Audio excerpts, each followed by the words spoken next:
It's Charter Local Edition. Brad Pomerance here on the Central Coast. We are joined by Adam Hill. He is a member of the Board of Supervisors in San Luis Obispo County. And sir, I want to talk to you about our roads and bridges, metaphorically speaking. Right. We hear a lot of talk out of Sacramento that our roads and bridges are falling apart. I'm not sure what that means really, but let's talk about the Central Coast. Yeah. How are the roads and bridges in the Central Coast? Well, we certainly, and I think that's true everywhere, we have some serious challenges. We're not keeping up with maintenance because the money has not been coming from the state and also from the feds, and it becomes increasingly more expensive just to do it on your own.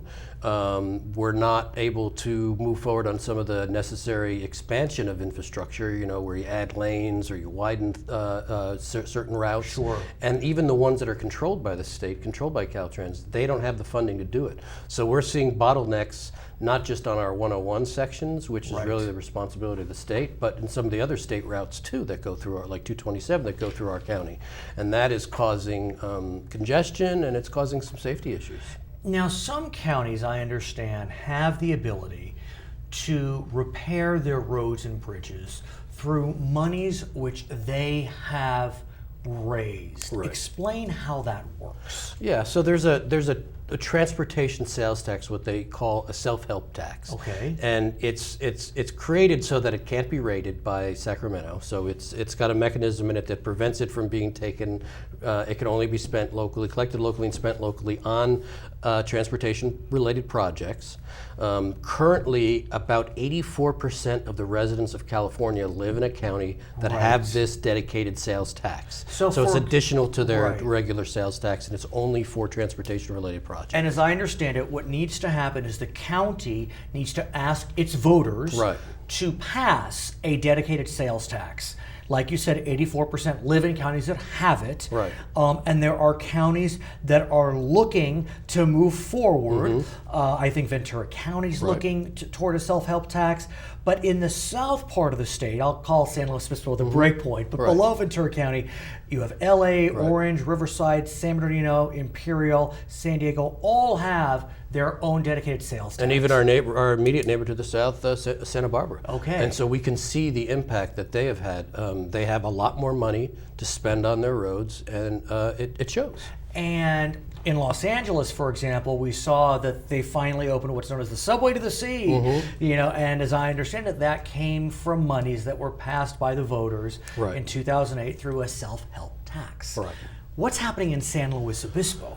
Well, because of the shortage of funding, we have not seen any state funding, and we've seen, in fact, state funding that we normally get cut. We're in a place where we have very little we can actually do based on our own monies. Okay. And so we've been working on this for about a year, polling and talking to people throughout the community, different groups of leaders, business leaders, community leaders, and we're moving to put a half-cent sales tax increase on the November ballot so that the voters can decide for themselves if they want to raise the sales tax up and have this money dedicated. And we've identified the projects too. So what we've done is said, okay, here's exactly where the money's going to go. Right. It's we actually chose a really short period, a 9-year period, for it to sunset.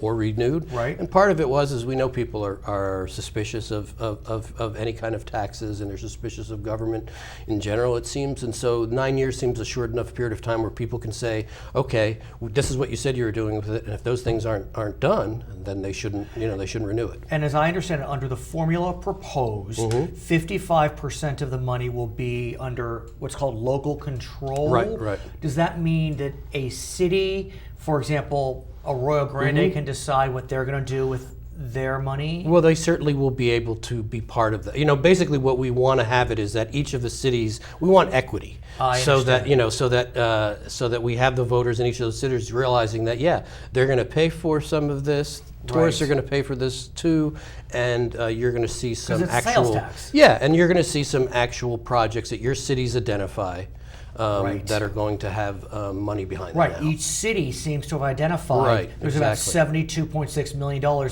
dedicated specifically for incorporated cities. Right. Then there are regional projects, 25%. There's bike, pedestrian safety, connectivity at 10%. Public transportation at 10%.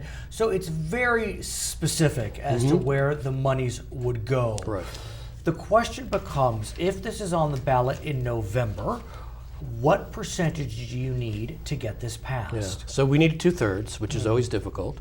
Though we have seen in recent elections in our community for Cuesta College School bond, Right. 2/3 of the people voted to approve it, so the Cuesta could take care of its facilities essentially and build new ones. I remember correctly, in the last election cycle, several bonds that were proposed on the education side. Right. They may have only needed 55%. They got way over that. There were a few of those, and then there was one in Atascadero, I think, had something on the Grover ballot. Beach had the roads, which needed 2/3 a bond, which happily the voters did, and now they're actually putting it literally into the roads and improving the roads in Grover. So people get it.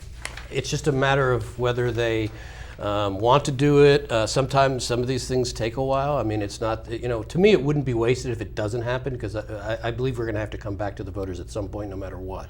We're not going to have this money, and we're only hurting ourselves by not having it, because one of the things that this does is allows us to apply for other money. Right. If you are a self-help county, as I understand it, you can then apply for money out of Sacramento and I think DC as well. If you're not self-help, you're not eligible. Exactly. It's neat. You need the dedicated matching funds. And if you can't show in some of these grants that we are not able to apply for, but say Santa Barbara is able to apply for, they say, well, show us that you have, the way you show it is that we're bringing in $25 million a year. Right. And as I understand it, you will be bringing in, over the 9 years, about $225 million. Correct. But I do want to talk about November. Yeah.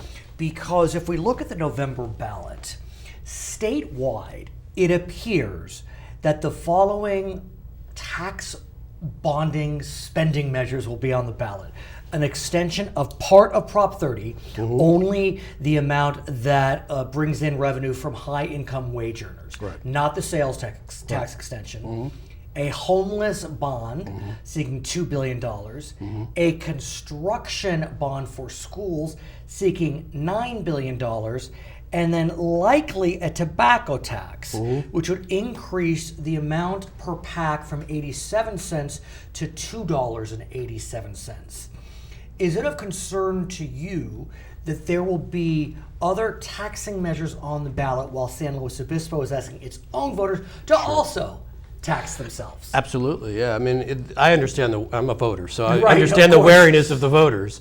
And, the truth is the state, rather than, I think, tackle the big issues in a big way, which are complex, but, they're not doing that. We tend to, to Christmas tree certain ballots with a lot of different things that, are going to good uses, but at some point people start to say, well, isn't there another way? Isn't there another, is our taxation system so broken in this state that this is the way it always has to be? And I think there's a question, I think the question has an answer in it, which is yes. And I would argue that given that the extension of Prop 30 does not include the sales tax extension, that could be to the advantage of the proponents of the slow tax? I hope so. I know that there'll be people out there saying, don't vote for the state, vote for the local tax. Because at least at the local, we're accountable. We're here every day.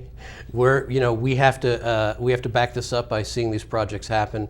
We're not in Sacramento. We're available. So to some degree, I'm not saying that because I haven't really even looked at what's going to be on the November ballot.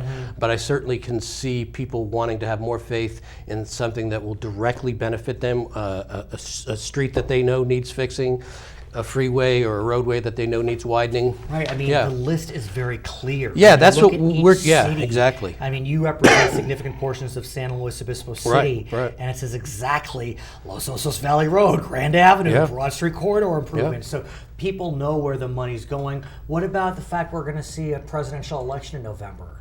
Well, I think one of the reasons why it's good to have it on the ballot, that is the highest turnout. And in our county, we have a very good turnout. Traditionally. Our presidential year for everybody is always the best. But we have a pretty good one. And we have believe it or not, because Low County is either red or blue or purple. In presidential Novembers, it's been blue. It has been. His name is Adam Hill. He is a member of the Board of Supervisors in San Luis Obispo County. I'm Brad Pomerance on the Central Coast, Charter Local Edition.